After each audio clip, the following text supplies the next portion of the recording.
ওই যে দেখ লাল সবুজ পতাকা, ওটা আমাদের খুব ভালোবাসে। আমি সেখানে গিয়েছিলাম, তারা অন্যরকম। দর্শক, ক্রিস্টিয়ানো রোমেরোকে তখন বাংলাদেশের পতাকা দেখাচ্ছিল এমিলিয়ানো মার্তিনেজ। বুকটা ভরে গেল। এবার সেই দৃশ্য নিয়ে একই বলল বাস পাখি খ্যাত এমিলিয়ানো মার্তিনেজ। কোপা আমেরিকায় সেমিফাইনাল ম্যাচে আর্জেন্টিনা খেলতে নেমেছিল কানাডার বিপক্ষে।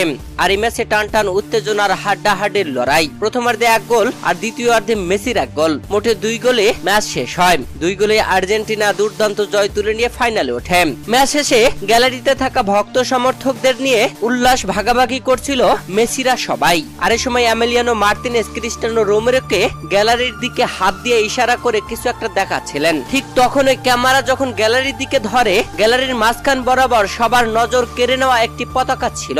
সেই পতাকাটি লাল সবুজের পতাকা, যা সবার থেকে আলাদাভাবে ফুটিয়ে তুলেছিল। সেটাই দেখাচ্ছিল এমিলিয়ানো মার্তিনেজ। আর এই সময় ক্রিস্টিয়ানো রোমেরোকে তিনি এই বাংলাদেশের পতাকা নিয়ে বলছিলেন তিনি বাংলাদেশে এসেছিলেন, বাংলাদেশ ঘুরে দেখেছেন, বাংলাদেশের মানুষের ভালোবাসার কথা জানেন। সেটাই তিনি কুতি রোমেরোকে বলছিলেন। সদ্য এক সাক্ষাৎকারে এমিলিয়ানো মার্তিনেজ এটাই জানালেন। দর্শক, আর্জেন্টিনার মেসিরা এখন জানে বাংলাদেশ তাদের ভালোবাসে। তারা গ্যালারিতে বাংলাদেশের পতাকা দেখে যে সম্মানটা জানিয়েছে, এটা সত্যি আমার কাছেও খুব ভালো লেগেছে।